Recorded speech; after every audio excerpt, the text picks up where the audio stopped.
After the sentencing, we heard from Combs' attorneys as they spoke with my colleague, Kara Scannell.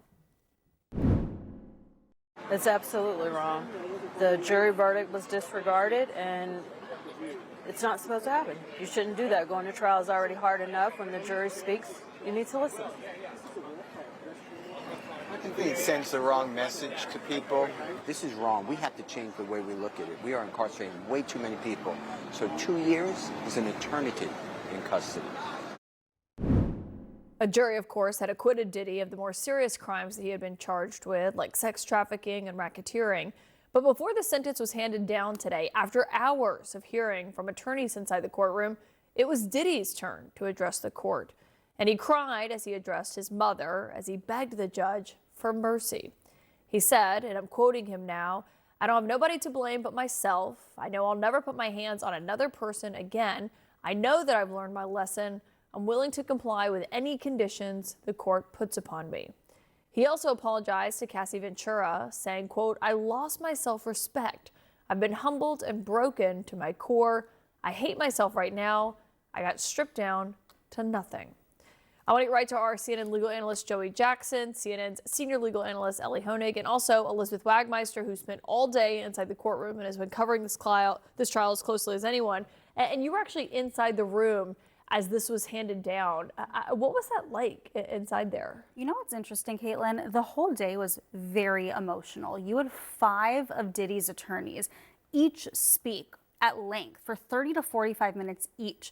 There were tears. One of his attorneys was sobbing when she was speaking about how inspired she was by her client. And as you said, we saw Diddy cry at one point. But when the sentence was handed down, almost no emotion. He was very, very stoic. When he walked out of the courtroom, he did turn around to his kids and his family, and he made a gesture that kind of made it seem like he was signaling to them it'll be okay, but no tears, no big reaction. Well, the judge seemed to be a big focal point of today, and what he was saying in terms of speaking not only to the women who came forward here, but also to Diddy himself. Yes, so he did speak a lot about the women who came forward, both Cassie Ventura and Jane, neither of whom were there. They did not show up to make victim impact statements, though Cassie did write a letter. But the judge spoke to Diddy, and he said, "I agree with your defense that you have accomplished great things. You've inspired so many, but that does not negate your horrific acts." And he actually said to him, "What was the reason that your abuse was able to continue for so long?" Well, it's because of your power and your resources and the fact that you didn't get caught. But then at the end, when it was really the last few minutes of the sentencing hearing, he actually said to Diddy, "Yes, this is hard time. It's 4 years, but you will get through this with your family and you can really make a difference in the world." So he ended the hearing on a very uplifting note. Yeah, I mean, as the two of you were watching this, our legal experts, do you think that the judge made a good call here? I think the sentence, when you actually consider what Sean Combs was convicted of by the jury, I think the sentence was harsh. I think it was within the range of reason, but harsh. But to me, the biggest takeaway from this whole thing is that the Southern District of New York, my old office, overreached. They overreached at every step of this case. They overcharged it, and that's not an opinion anymore. The jury rejected the 3 top charges. And again, that's not just after the fact. I think both of us are on record at the time saying it was overcharged.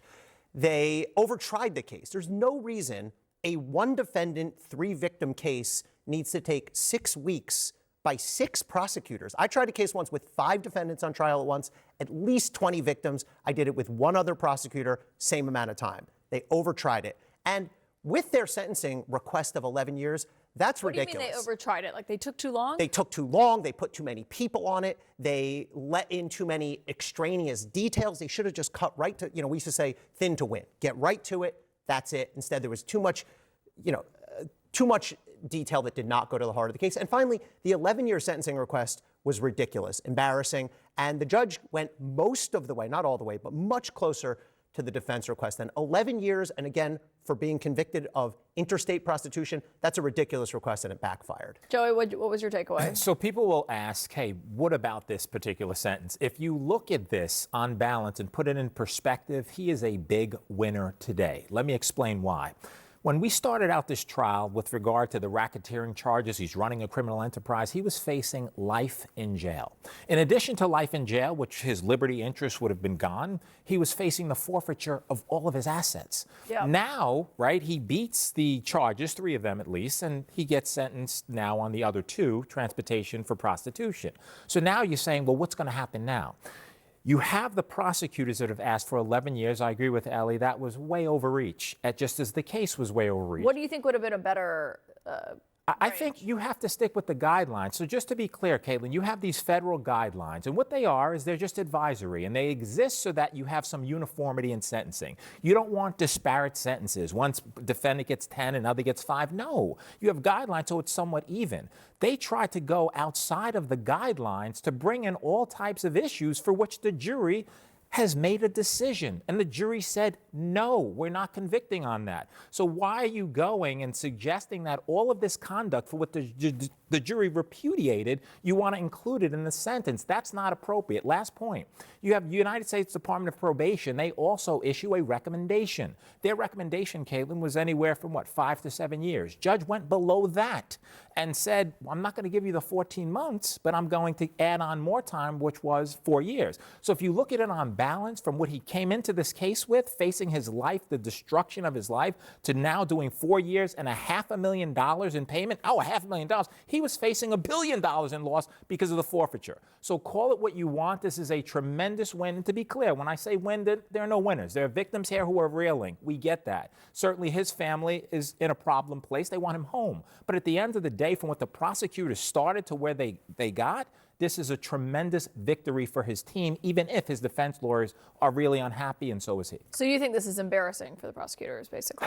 I mean, I think that they significantly, to Ellie's point, they overreach. You don't have a RICO case, which is the racketeering case, where you have a defendant. These are for mob bosses. He was not a mob boss. He's running a criminal enterprise. He's doing this. He's a party of one. In these RICO cases, you have multiple defendants sitting around the table because the government is going after you. You additionally have other defendants who maybe they would have been, but the government lets them off the hook so they could come testify against you. We didn't see any of that here. So why charge it? And I'm a big proponent. I just want fairness. Be fair and righteous. Prosecutors have a vast amount of discretion and a vast amount of power. They can put you in jail. They could destroy your life. Use it in a way that's appropriate. And I think in this case, I know he's Diddy, but just be fair. The government wasn't fair, and I think the judge's sentence reflects that because it's 4 years, not 11. And I thought what the judge said about these not just being relationships gone wrong or toxic relationships, the judge was saying this is much more than that. And obviously accountability is important because of the women who came forward here.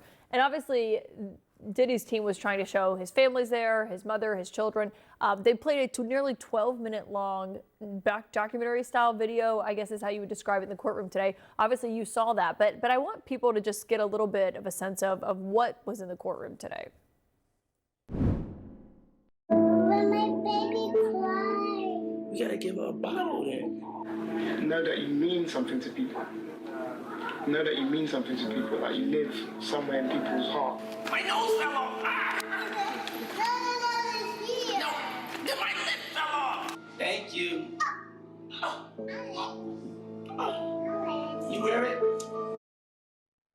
I wonder, as someone who covered this as closely as you did and is as well sourced as you are with his world, what you made of that versus what we had heard, the kind of defiance from his team all along. It felt like in the 11th hour, all of a sudden, Sean Combs realized, oh my gosh, I may actually get time and not walk free tomorrow, because he not only had that video that was filed last night before this hearing, but he submitted a 4-page letter to the judge, which was the first time that he actually said, at least in writing, that he wanted to take accountability. I have to tell you, that video, when I was walking out of the courtroom, I heard someone, who I will not say who, but they were in the courtroom, and I heard them say, what is he, running for mayor? I mean, it just seemed a little odd to have at a sentencing hearing. I had never seen anything like that. As I said, he had one of his attorneys who was crying. It was just a complete 180, that all of a sudden, you have this defense team who for months has been saying he's not guilty, the women are liars, and now he's the most moral man in the world. I mean, Ellie, when you see that, is that typical to play at a sentencing? Yeah, well, not the video part. I mean, that's new, and I thought it was, look, it was too slick, in my view. I think it probably backfired. But it is typical to see this type of duality at sentencing. I mean, that's what sentencings are all about. You, as the prosecutor, know this person for their crimes, but then they bring in the families and the kids. And look, that can be heartfelt. The way the kid, I always used to say, I don't take anything away from the way the kids and the spouse feel about this person. That's fine. But what he's here for is he was convicted of A, B, C. But it's tough. Sentencings are not black and white. They can be emotional, and it's tough for judges. So he's been famously held at this notorious place in Brooklyn as all of this has been playing out. Do we know where he'll go, where he'll serve this sentence, and how much of it he'll serve? Yeah, so what I think happens, and it is notorious, it's not doing so well, and judges, even in meting out sentences, will reduce sentences, had it happened to me, and put on the record that it's because of this particular facility. What generally happens is because it's that bad. It's that bad. So what ends up happening is that the Bureau of Prisons will assess where there is availability appropriate to his particular crime, and you can make a request of the judge, specifically where you'd like to go. Most people want to be next to their family. Doesn't mean that's what's going to happen, but he will not be serving his sentence there. He at some point will be brought out with regard to the Bureau of Prisons and placed in one of those facilities anywhere across the country.